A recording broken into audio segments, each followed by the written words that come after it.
Assalomu alaykum. Birinchi mock score'im 1100 chiqqan va birinchi testda 1350 olganman va oxirgi test natijam 1520 bo'ldi. Va shu videoda sizga mana shu natijalarga qanday qilib ko'tarilganim, progress qanaqa bo'lgani va qilgan xatolarim va siz qilishingiz bo'lgan strategiya va strukturalarni ko'rib chiqamiz. Qani ketdik. Xo'p, men o'zim nega boshida 1000-1100 atrofida mock score oldim? Chunki men SATning strukturasini tushunmasdim. Qanaqa savol turlari bor? Ya'ni bu meni birinchi diagnostik testim edi. Shunga savol turlarini tushunmaganim uchun, har xil savol turlariga qanaqa yondashuvni tushunmaganim uchun menda shunaqa past baho chiqdi. Undan keyin esa men SATning har bitta mavzusini ko'rib chiqishni boshladim. Mavzu har qanday savol turlariga qanaqa yondashishlarni ko'rib chiqdim. Va shundan keyin 1,5-2 oyda meni SAT ballim 1350 chiqdi. Keyin 1520 ga ko'tarishni ko'rdim. Bunga qarasam, menda yetarlicha foundation, ya'ni baza yo'q edi. Meni ingliz tili comprehensionim yaxshi emas edi. Yoki matematikadan yaxshi bilimlarim yo'q edi. Shunga 1520 olish uchun men ko'proq ingliz tilini Advanced English kursidan olishni boshladim. Va ingliz tilimni o'zimni foundationimni yaxshiroq qilganim va o'zimni so'z boyligimni oshirganim, matematikada qiyin savollarni ko'proq yechganim tufayli 1520 ni oldim.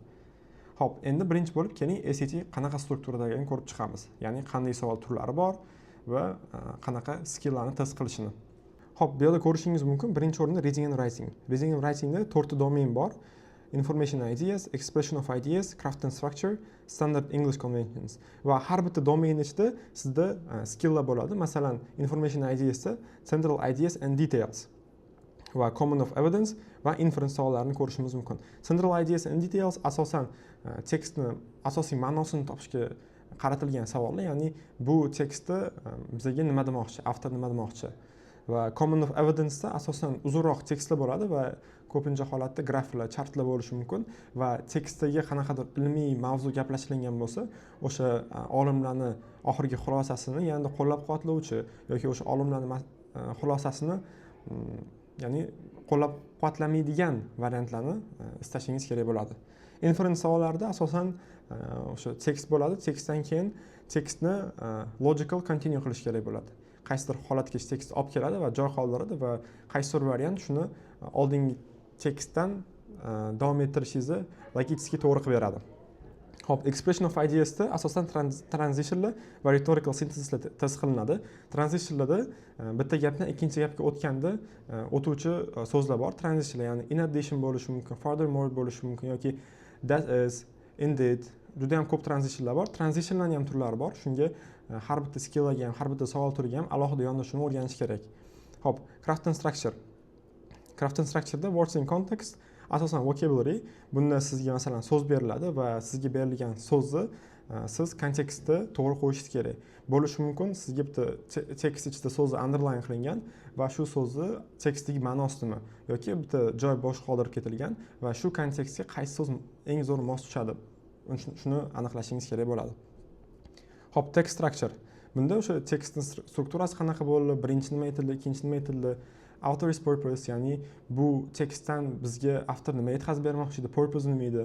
Comparing two texts, sizlarga ikkita tekst beradi va ikkita tekstni ichidagi kontrast bo'ladimi yoki o'sha tekst ichidagi ikkita olimni o'zining xulosasi bo'ladimi, o'shalarni taqqoslash yoki bir-biriga solishtirish kerak bo'ladi. Standard English conventions bu asosan grammatika, boundaries, form, structure, sense. Asosan leksik grammatika bo'lishi mumkin yoki to'g'ri dependent clauselarni birga bog'lash mumkin. Buni ham asosiy bitta mavzu qilib o'tish kerak bo'ladi. Endi keling matematika qismiga o'tamiz. Matematika qismida bizda algebra, problem solving and data analysis, advanced math, geometry and trigonometry bor. Algebrada asosan chiziqli tenglamalar sistemasi, ko'rishingiz mumkin linear functions, chiziqli funksiyalar, linear equations in two variables va chiziqli tenglamalarning funksiyalari o'tiladi. Advanced mathda non-linear functions. Advanced mathda asosan kvadrat tenglamalar o'tiladi. Kvadrat tenglamalarning sistemalari va kvadrat tenglamalar bilan har xil misollar keladi. Problem solving and data analysis asosan statistikadan iborat bo'ladi. Undan tashqari proporsiyalardan iborat bo'ladi. Yoki unitlarni konversiyasi bilan bo'ladi. Masalan, metr kvadratdan fit kvadratga yoki kilogramdan poundga o'tkazilishini so'rashi mumkin yoki prosentlar bilan ishlashingiz mumkin.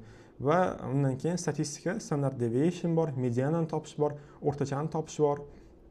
Shunaqa har xil statistik va shu problem solving data analysis kerak bo'ladigan savollar bo'ladi. oxirgi domenimiz bu geometry and trigonometry. Geometry trigonometryda area and volume, ya'ni hajm bilan yuzani hisoblash bo'ladi. Chiziqlar, burchaklar va uchburchaklar, to'g'ri uchburchaklar va trigonometriyani boshlang'ich asoslari kerak bo'ladi. Ya'ni trigonometriyaga chuqur kirmaydi, asosan geometriya va trigonometriyaning boshlang'ich bilimlari kerak bo'ladi. Undan keyin circles. Xo'p, endi bular o'zi nimaga muhim deb so'rashingiz mumkin. Chunki aytaylik, amaliyot qildingiz va amaliyotda sizda masalan 15 ta xato bo'ldi va sizga juda ham muhim shu 15 ta xato qaysi domendan, qaysi skilldan kelib chiqqanini topish. Va 15 ta o'sha xatoni qaysi skill, qaysi domendan kelib chiqqani va qaysi domen yoki skills ko'proq xato qilayotganingizni topsangiz, o'sha domenga targeted practice qilasiz va shu targeted practice orqali o'zingizni zaif tomonlaringizni kuchaytirasiz. Shu zaif tomonlaringizni kuchaytirganingizda sizda ballingiz shunchaki o'sadi. ACT'da yana bir zo'r strategiya bu balllarni delegatsiya qilish. Balllarni delegatsiya qilish nima deganda, masalan, hammada bir xil skill kuchli emas.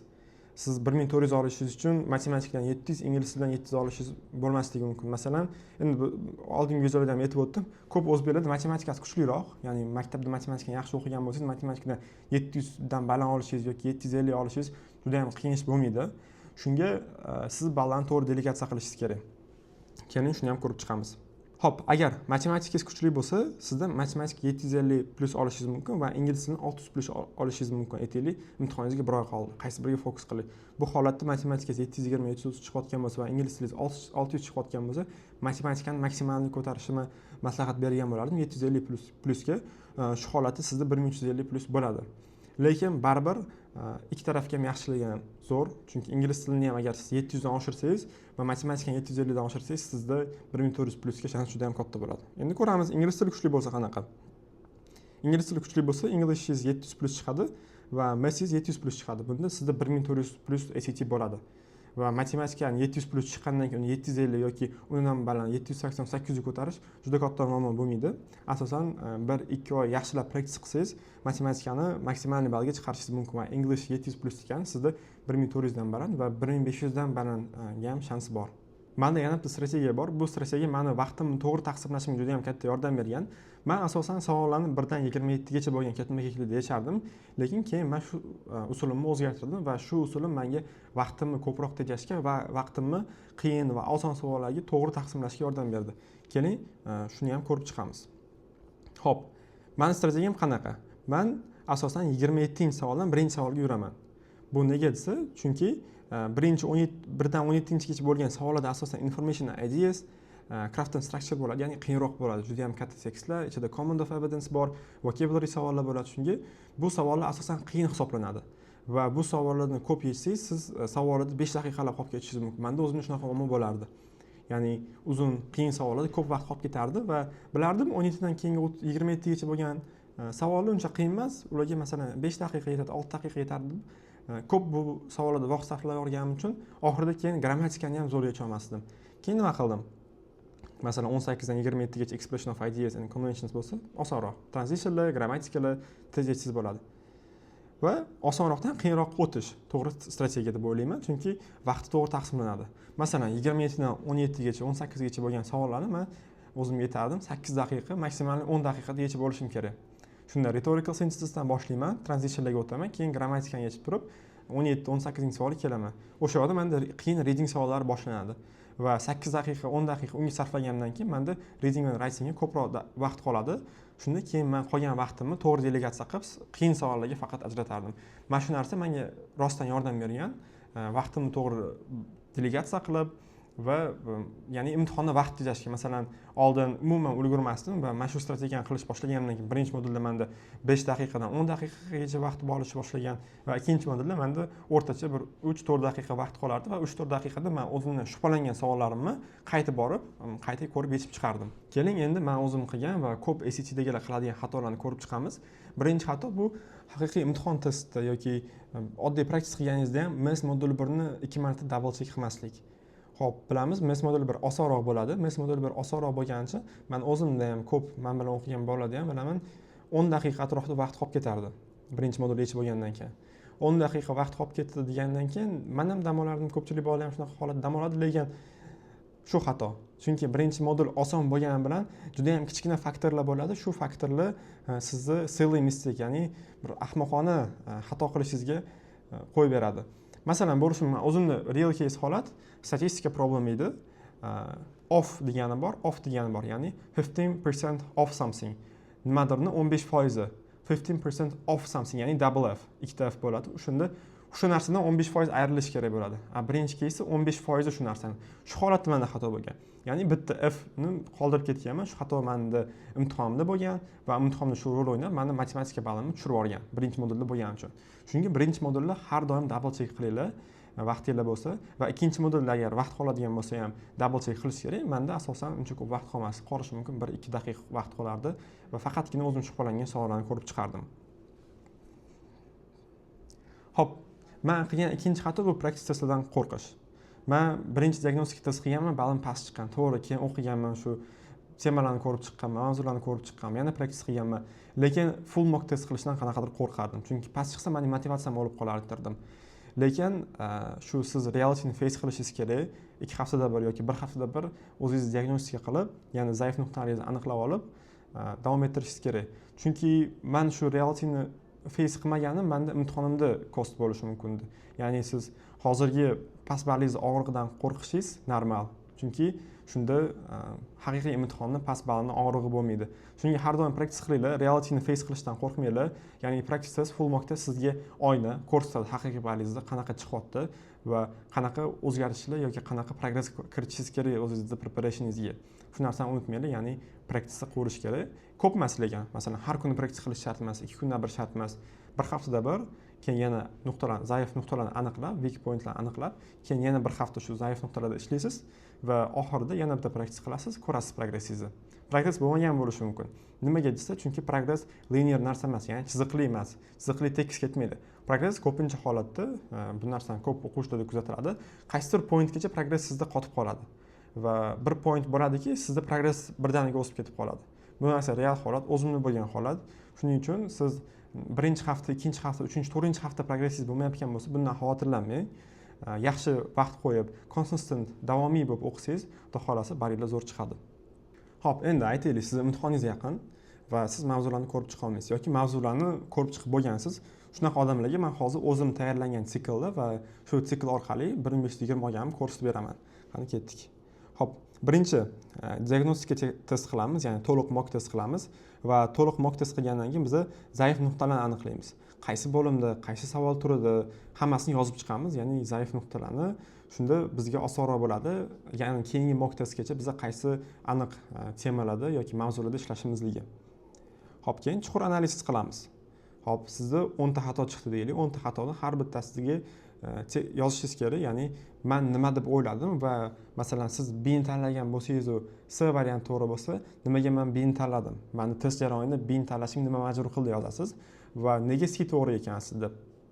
Buni endi masalan o'qituvchingiz tushuntirib berishi mumkin yoki o'zingiz tekst qaytadan o'qib tushunishingiz mumkin yoki explanationlar ko'rishingiz mumkin AI bilan. Shuni tushunib, B'ga nega siz xato tanladingiz, nima sizni majbur qildi shu B ni tanlashga va nega C to'g'ri. Shuni hammasini yozib chiqishingiz kerak. Bu chuqur analiz deb nomlanadi. Shunaqa analiz qilish nega kerak desa, chuqur analizda sizni thinkingingiz, masalan, ko'pchilik overthink qiladi test davomida. Shu sizni thinkingingizni SAT thinkingga yo'naltirishga yordam beradi. SATda o'zi qanaqa o'ylanish kerak va siz qanaqa noto'g'ri o'yladingiz. Shu narsani to'g'irlash uchun shunaqa chuqur analiz qilib chiqsangiz, bu narsa sizni progressingizga juda ham katta yordam beradi. Xo'p, chuqur analizdan keyin nima qilamiz? Chuqur analizdan keyin zaif nuqtalarga fokusli practice. Masalan, aytaylik sizda craft and structure'da bo'lib, words in context juda ham ko'p xato chiqyapti. Ya'ni bitta testda 10 ta words in context tushsa, shuni 5 tasi siz xato qilib qo'ydingiz.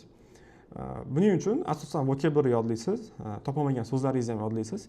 Keyin ko'proq words in context problemlarni yechasiz. Nimaga desa, chunki words in context faqat vocabulary haqida emas. Siz words in contextdagi so'zlarni, hamma so'zlarni bilmasligingiz mumkin. Faqat 2 ta yoki 3 ta so'zni bilishingiz mumkin. Lekin yodagi kontekst to'g'ri aniqlash, negativmi, pozitivmi, qanaqa so'zni qo'yish, ya'ni kontekstdan to'g'rilab so'zni qo'yish, choice'larni to'g'ri eliminate qilish. Shunaqa narsalarni ko'proq praktik qilib turib, error ratingizni tushirsangiz bo'ladi. Shunga zaif nuqtalarga fokusli praktik qilamiz. Keyin yana bitta praktik test qilasiz. Nega yana bitta full mock test desa, shu progressingizni ko'rish uchun. Masalan, bir hafta, birinchi haftaning boshida mock test qildingiz va zaif nuqtalaringizni aniqlab, shu zaif nuqtalaringizga ishladingiz. Shundan keyin haftaning oxiriga, keyingi haftaning boshiga ham bitta full mock test qilish kerak.